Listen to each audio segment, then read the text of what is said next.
pas une grande clé qui donne accès à une grande demeure. C'est une seule clé qui doit être placée à l'endroit où il faut. Et le Seigneur me disait quelque chose, que là où les hommes ne te considèrent pas, moi je te considère. Il dit à quelqu'un, tu n'es pas un échec. Tu as une grande destinée qui est cachée en moi. Aussi longtemps que tu t'éloigneras de moi, tu t'éloignes de ta destinée. Mais plus tu te rapprocheras de moi, tu embrasseras ta destinée. Il dit là où les hommes ne te voient plus, moi je te vois. Il dit lorsque Joseph était dans la prison, ses frères et son père ne le voyaient plus. Mais l'Éternel voyait la destinée qu'il avait placée en Joseph en prison. Suivez le message. Il dit même Pharaon ne voyait pas Joseph. Même les prisonniers qui étaient avec lui, qui ont été libérés par son canal, personne ne le voyait. Mais lui, Dieu, voyait Joseph dans la prison.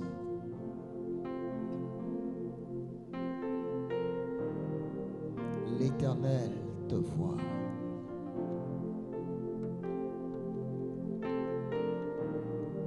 Une chose que je veux vous dire,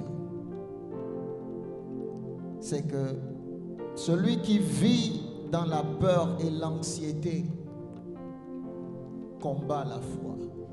La foi se cultive.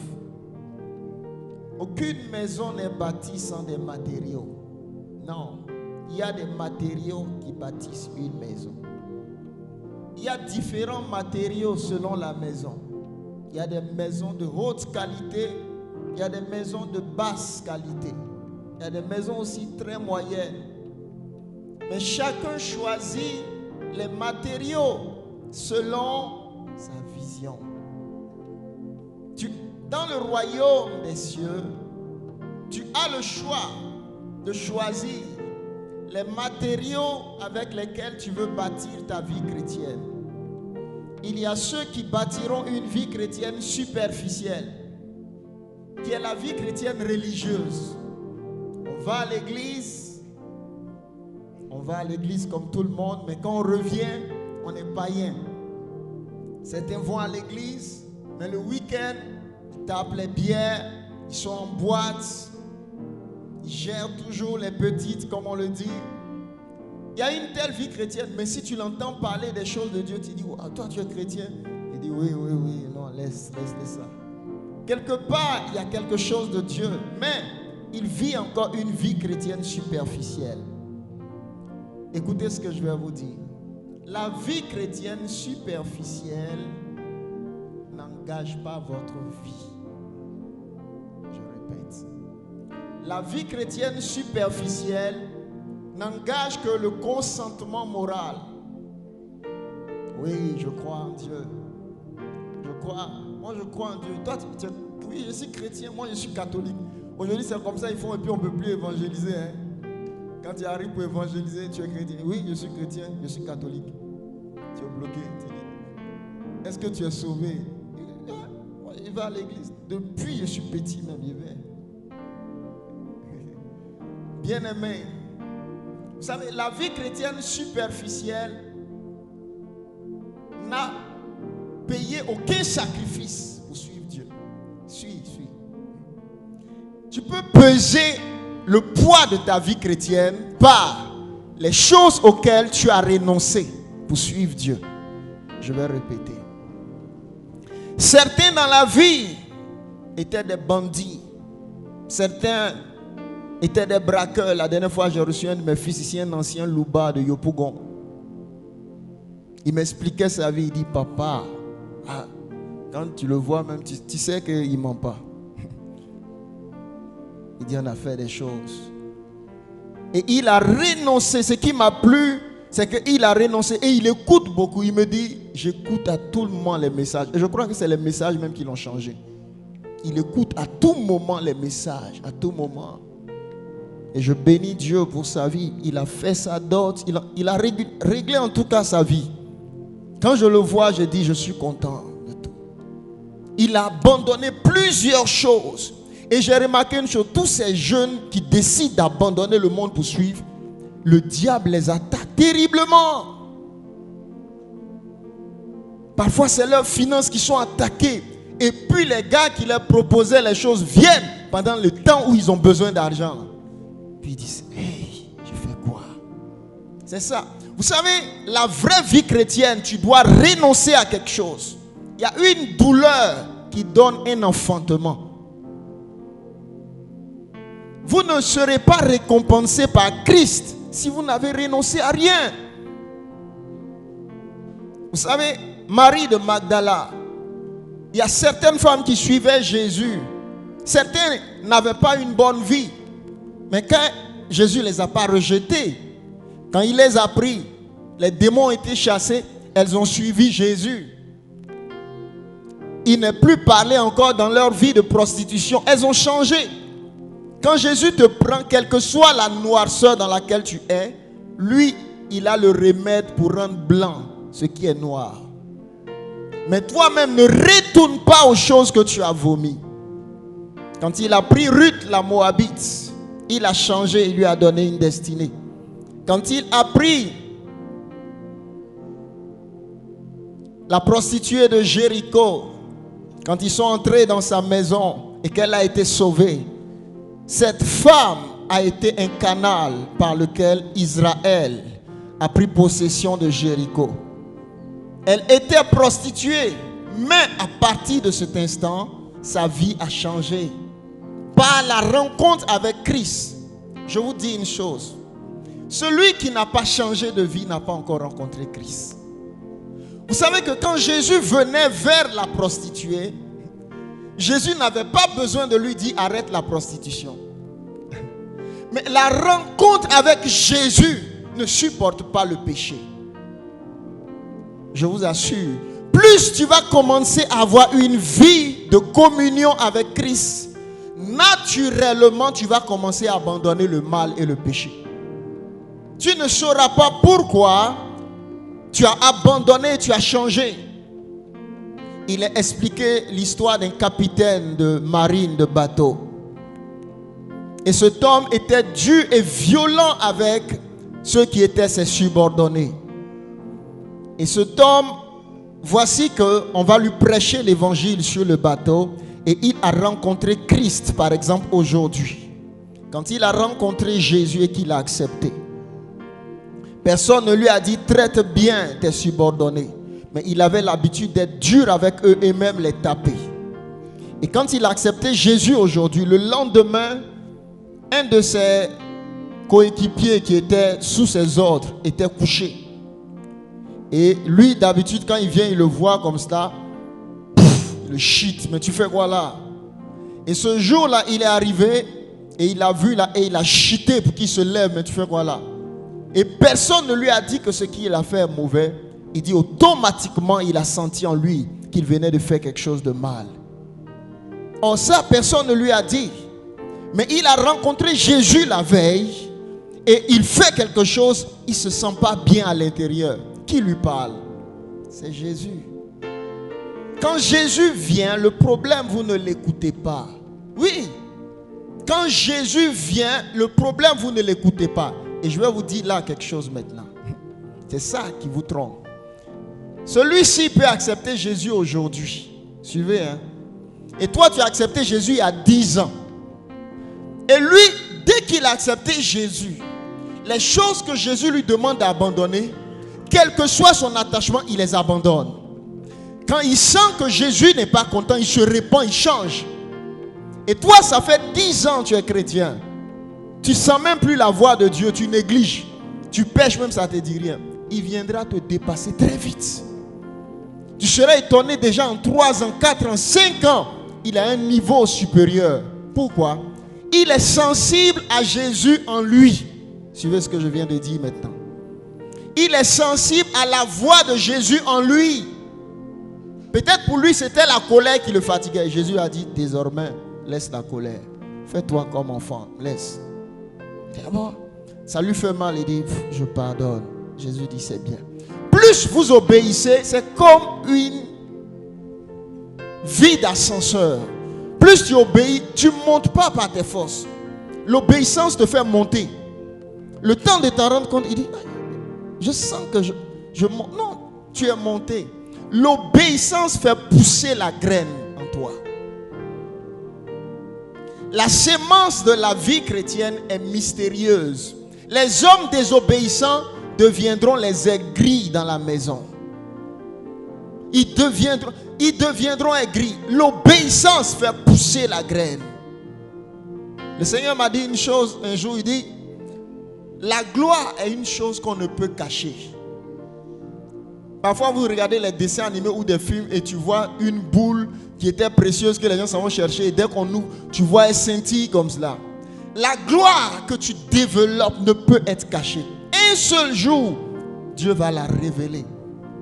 Mais pendant le temps où tu n'es pas encore révélé, qu'est-ce que tu fais? Chacun de nous construisez votre vie chrétienne. La dernière fois, j'ai rencontré un jeune homme est venu me voir. Il a un appel sur sa vie.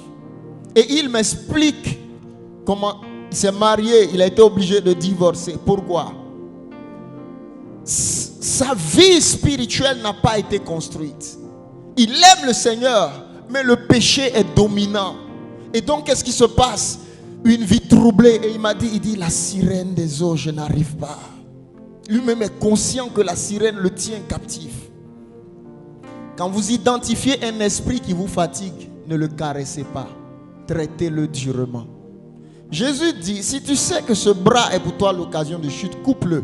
Si tu sais que c'est l'œil, enlève-le. Pourquoi Jésus est-il si radical? Posez-vous la question. Et il dit, il est mieux pour toi d'entrer dans le ciel manchot ou aveugle que d'avoir tous tes membres et d'aller en enfer. Pourquoi il le dit? Parce que les choses que vous perdez ici physiquement, dans le ciel sont restaurées. Si un homme était manchot sur la terre, dans le ciel, il ne sera pas manchot. Mais qu'est-ce qu'il est en train de te dire? Si dans le ciel, tu deviens manchot, on ne peut plus retrouver ta main. Mais si sur la terre, tu te rends manchot à cause de Christ, tes mains seront restaurées. Je viens de dire un mystère. Certains seront manchots au ciel. On ne pourra plus retrouver leurs mains. Je dis un mystère, suivez-moi. Les mains du voleur seront coupées au ciel. Il cherche ses mains, il ne voit pas. Les mains que tu prenais pour braquer là, pour voler les filles, personne ne voyait. Il cherche ses mains sont coupées. Et on remet encore les mains et on recoupe. Et la douleur est renouvelée de la même manière.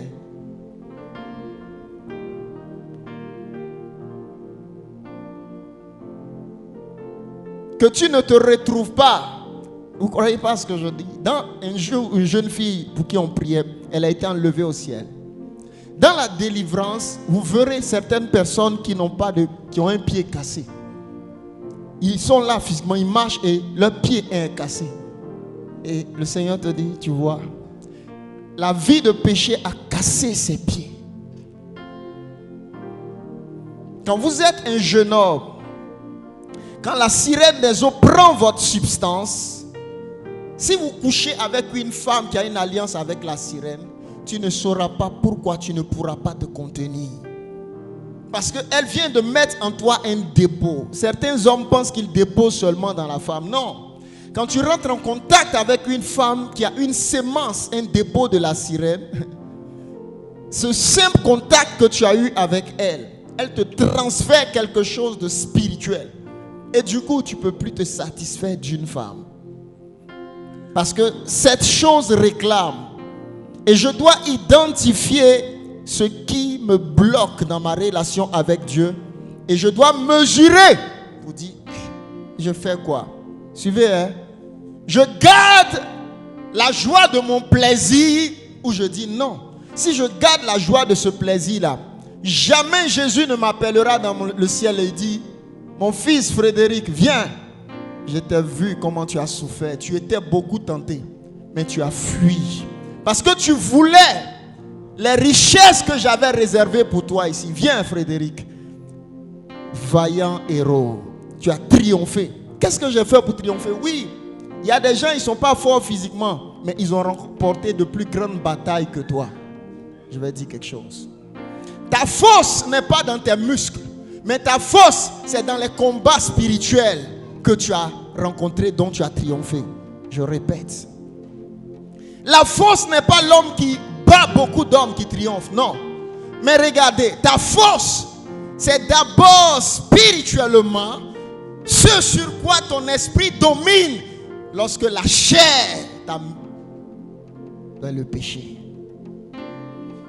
La chair te pousse à prendre la cigarette. Ton esprit dit, tu n'as pas besoin. Mais la chair dit, tu vois pas, quand tu vas tirer la fumée, ça sera intéressant, oui. La chair veut la sensation. L'esprit dit, regarde ta promesse. Donc, où est la force spirituelle? L'homme fort spirituellement, ce n'est pas celui qui prend la cigarette et puis tout le monde le regarde et dit, ah, tu fumes 20 paquets. L'homme fort, il dit non. Je renonce au plaisir que la cigarette va me donner. Sa chair souffre. C'est ça pourquoi certains, quand ils arrêtent, ils ne peuvent pas, leur main tremble comme ça. Il ne peut pas. Si on ne lui donne pas la drogue, il ne peut pas. Sa main tremble. Mais, il dit, je vais supporter la douleur de la chair là. Quel que soit ce que ça va me coûter, jusqu'à ce que je sois libre. L'esclavage de la chair vous rend petit au ciel. Mais l'esclavage de l'esprit vous rend grand au ciel. Suis. L'esclavage de l'esprit, c'est quoi? Dans ma chair, voici ce que je veux faire. Mais l'esprit dit, ceci n'est pas bon pour toi, mon fils. Laisse. Mais la chair dit, non, c'est ce qu'il faut. L'esprit dit, non. L'esclavage de la chair fait que tu ne peux t'en séparer. Mais l'homme qui est esclave de l'esprit, il ne bouge pas de la parole que Dieu lui dit. Devenez des esclaves du Saint-Esprit.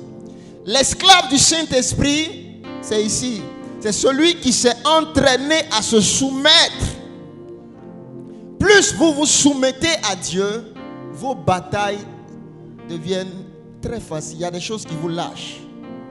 La délivrance commence par la parole. On peut faire 21 jours de jeûne et ne pas chasser un démon. La délivrance commence par la parole dans l'esprit. La parole dans l'esprit est la parole que tu reçois, pas la parole que tu entends seulement. Je peux entendre la parole et la rejeter. Un jeune homme, une histoire vraie. Il était arrivé à l'église et on devait prier pour lui. Quand on a commencé à prier contre l'esprit d'impudicité, il a dit non, non, ne touche pas à cet esprit-là. Ne touche pas. Esprit d'impudicité, ça signifie que je ne pourrai plus vivre. Il dit ne touche pas à cela, pasteur, il faut laisser, je ne suis pas encore prêt. Il a reçu la parole de la délivrance, mais son esprit n'a pas reçu la parole. Donc il dit non, je ne veux pas. Une femme peut venir, elle vit dans l'adultère. Cet homme lui donne 2 millions par mois. Et le pasteur dit, je brise cette relation adultérienne entre toi et cet homme marié. Non, pasteur, non. Qui va me donner 2 millions par mois? Elle a entendu la parole, mais son esprit n'a pas reçu la parole. Elle ira faire plusieurs retraites spirituelles pour être bénie. Mais elle dit, ne touche pas à ça, ça ne touche pas. La délivrance, ce n'est pas le jeûne et la prière, c'est d'accepter la parole. Quand tu acceptes la parole, ça te coûte quelque chose. À quoi as-tu renoncé pour suivre Jésus? La foi se construit. Une vie trop agitée est un signe qu'elle ne connaît pas Christ. Je répète. J'ai l'habitude de dire quelque chose. Que lorsqu'on me met trop la pression pour un business, je tue cette pression. Et je ne fais pas le business d'abord. Je me calme toujours. Lorsqu'on me met trop la pression pour quelque chose, ça, tu vas repousser ça, tu fais comme ça, fais comme ça. Et je sens que, ouais, je commence à rêver, je dois tuer ça. Car je ne veux m'engager dans une chose qui s'empare de mon âme et de mon esprit. Vous devez faire très attention. Tu fais ça. Il te dit en 2 mois ce que tu vas devenir. Et puis du coup tu dors déjà. Ouais. Non. Tout ce qui va commencer à faire que vous n'arrivez plus à dormir, ça ne sent pas de vous, commence à devenir dangereux. La foi fait que la bénédiction vient, mais tu ne trembles pas. Il y a 20 millions devant toi, mais tu ne trembles pas. Les gens qui sont pressés en face de l'argent sont capables de tuer l'autre à cause de l'argent. Oui. 20 millions quoi? 20 millions quoi? Toi, tu sais de quoi tu parles? 20 millions c'est quoi? Quand vous n'avez jamais touché, vous pensez que c'est beaucoup. C'est rien. L'argent va amener beaucoup en enfer. Dieu m'a dit ça. Dieu m'a dit ça. Je ne dis pas un homme. Dieu m'a dit ça. L'argent. Lisez beaucoup la Bible. Mais lisez beaucoup. À quoi Dieu a comparé? C'est-à-dire, quand Jésus a comparé Dieu à qui dans la Bible? Vous ne pouvez servir Dieu et... Pourquoi demain matin, tous les Ivoiriens vont se lever à 5 heures? C'est à cause de qui? Ne jouez pas avec la question d'argent. Et c'est pourquoi ceux qui n'aiment pas qu'on parle de l'argent à l'église, ils ont un problème. Moi, je dis toujours, celui qui a le Saint-Esprit, c'est là où a l'Esprit. Et c'est là aussi où on est en train de faire des choses pour le voler. Quand tu as une communion avec le Saint-Esprit, tu sais. Donc, quand les gens disent, je suis arrivé ici, on m'a volé, c'est parce que tu n'as pas une relation avec Dieu. Quand tu as une relation avec Dieu, on te vole. Je vous assure, un de nos pères était arrivé ici, il avait quitté les États-Unis, arrivé cet homme de Dieu. Et cet homme, avant de partir, lançait un appel. Et j'ai senti en mon cœur, mon esprit me dit, c'est la dernière fois que tu vois cet homme-là. Il va partir. Il a lancé un appel. Il ne parlait même pas beaucoup. Je crois trop en son ministère. Et I sent in my spirit. Des personnes doivent donner ça. Je n'avais rien sur moi. J'ai dit, moi, où je vais aller chercher cet argent, je vais s'aimer dans sa vie. Ça a été ma première fois. Je vais vous expliquer ma première fois. J'ai dit, j'ai vu le ciel est venu comme ça sur ma tête. Ce n'est pas en l'air comme ça. C'est quand j'ai s'aimé dans la vie de cet homme-là. Il y a des prophètes qui ne peuvent vous bénir qu'à moins que vous le fassiez une offrande. Ils vont prier matin qu'au soir. Dieu dit, ça ne passe pas. Il doit te faire une offrande. Ça, vous devez comprendre ce principe-là. Il y a des prophètes qui ne vont rien te demander, mais toi-même, tu dois discerner pour dire, cet homme pour qu'il me bénisse, il faut que je trouve que... Quand l'ange est venu vers Abraham, l'ange n'a rien demandé à Abraham. Mais Abraham sait, je ne peux pas prendre ce que l'ange l'a envoyé si je ne vais pas chercher une offrande. Il y a des gens qui disent, Dieu même sait que je n'aime pas. L'offrande se cherche. J'ai dit, je suis allé chercher. Même mes frères, je les ai fait s'aimer. Eux-mêmes, ils ne savent pas que je les ai fait s'aimer. Eux tous. Eux tous, je les ai fait s'aimer. Parce que je sais, il y a des prophètes prédestinés et il y a des prophètes appelés. Qu'est-ce que je veux vous faire comprendre? De la main et par la grâce du Seigneur, quand tu te connectes à une vraie alliance prophétique, quand il y a un faux prophète, on n'a pas besoin de te dire. Ton âme et ton esprit sait que celui-ci n'est pas de cette alliance prophétique. Je ne s'aimerai pas dans sa vie. On s'aime, on se respecte, c'est tout. Mais c'est tout. On est en voiture ensemble, je ne te juge pas, mais je sais aussi dans quelle alliance je suis. Ça, c'est très important. Et maman, vous savez, ton père spirituel, tu connais son esprit. Si tu n'as pas un père dont tu connais l'esprit, dont l'esprit est en paix. Quand je vais parfois, j'apporte l'offrande de l'église à notre père pour qu'il prie pour moi. S'il prie pour moi simplement comme ça, c'est bien, mais je veux qu'il me touche. Pourquoi est-ce que je veux que sa main me touche? Pourquoi? Je crois en son esprit. Mais quelqu'un dont je ne crois pas en l'esprit, faut pas il va toucher ma tête. Faut pas il va toucher ma tête. Par l'imposition des mains, on peut te communiquer des démons. Et c'est ce pourquoi je n'arrive pas à comprendre les chrétiens qui courent partout. Non! Reconnaissez la parole et reconnaissez la vérité. La parole et l'esprit sont un.